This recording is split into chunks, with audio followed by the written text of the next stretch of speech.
আমি একটাই মনোনয়নে পরিবর্তন হবে এবং সেই মনোনয়ন মুর্শিদ আলমের হাতে আসবে এবং আমাদের মনোনয়ন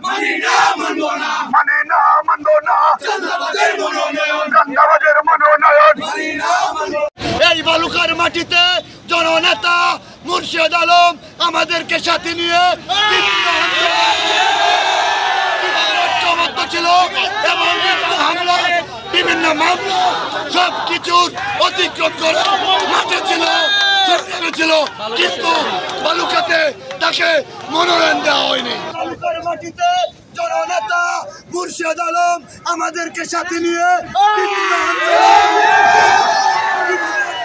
ছিল এবং বিভিন্ন মামলা সবকিছুর অতিক্রম করে মাঠে ছিল কিন্তু বালুকাতে তাকে মনোনয়ন দেওয়া হয়নি। আমরা মনোনয়ন যাচাই বাছাই সম্পর্কে আলোচনা চলছে। আমরা এমপি হিসাবে এবং দেশের কান্দার হিসাবে বালুকার মাটিতে চাই। বালুকারবাসী দাবি একটাই, মনোনয়নে পরিবর্তন হবে এবং সেই মনোনয়ন মুর্শিদ আলমের হাতে আসবে।